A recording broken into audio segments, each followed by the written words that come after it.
In 1952, A.S. Douglas created the first ever graphical computer game, a version of tic-tac-toe. In 1958, William Higginbotham created the first video game called Tennis for Two, which is similar to what we know as Pong. In 1962, Steve Russell made the first game for computer use, Space War. In 1967, the electronics part of the military introduced video games for TV, this one named Chase by Ralph Baer. If you skip forward to 1971, the first arcade game was created. Nolan Bushnell and Ted Dabney introduced Computer Space, which was based on Space War. Bushnell also actually created Pong in 1972. He then started the Atari computers. From arcade games, the Nintendo game console was born in 1977 to 79. Released in Japan, each one of the boxes seen here could play only one game, or one set of games, with no removable storage system like a cartridge or a disc.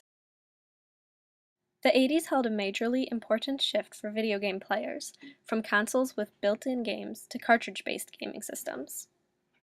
Now that capacities had opened up for storing games, the race became to create home consoles with better graphics, popular games, and easy-to-use controls.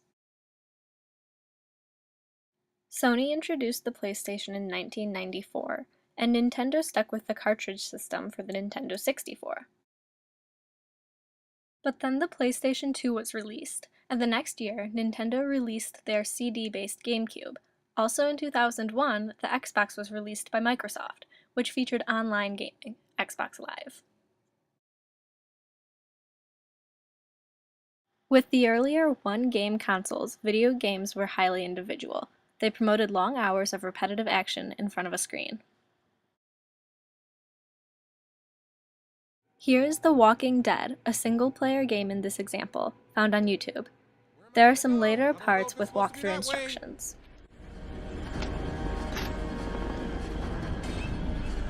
I gotta pull some crossover moves. I gotta cross over the zombies. Look at all these zombies. Crossover! Crossover! He drives the lane! I'm crossing over. I'm in the paint. I'm doing layups. Oh! Oh, looks like someone else picked up a shotgun. That usually happens too. When I start shotgunning, someone always picks up a shotgun.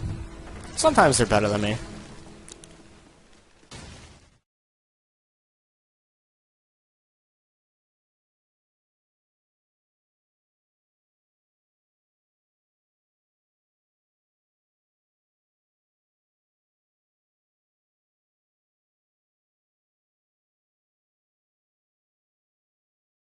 Wheelhouse in terms of how to make things exciting and fun when you are leveling up, encouraging people to play quite a bit. Now, loadouts are something very different for Halo that they have not had previously, and kind of will add a totally different feel and scheme to multiplayer. It'll be really interesting to see how that pans out after, you know, a long period of play, after a couple weeks of this game being out. Do people like it? Do they not? Does it mess with the Halo formula? Does it add quite a bit?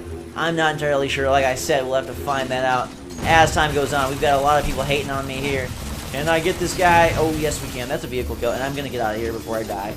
Do not blow up on me. I'm a good man. Alright, we have a dude up here. Let's see if we can go get him with a kill. I do not want to kill... Ah, no, don't kill me. Where is this guy? Coming around? Where is he at? Come on.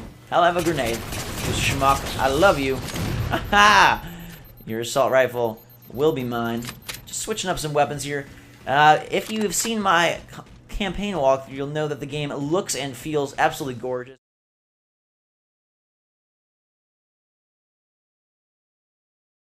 Now you've seen a little about how those games work and what the required technology is to play them. There are already massive multiplayer gaming systems, but a future problem being worked on is that the multiplayer games require huge database engines. Attempts are being made to create middleware, which is software that would help game developers concentrate on the storyline of the game rather than technicalities, and hopefully decrease the amount of space a game takes up. Middleware is a solution because it is the glue connecting two applications. For gamers, it means not having to purchase a game engine to support the game. Instead, middleware, like RAD Game Tools Bank, is used for video and audio connection between server and individual programs. In summary, now you've been briefed on the very beginnings of our current video games. Some things I hope you'll remember are that video games were introduced in the 50s from a humble origin of tic-tac-toe. They have since taken over homes with their addicting storylines, strategies, and easy-to-use consoles that now allow you to switch between different games. Video games are rapidly being expanded for multiplayer around the world connections, but all this gaming needs better support from middleware. This is the unseen connection between a server and the product on a screen. There are many exciting new applications of video games, but now you know how they started and what it takes to keep them around.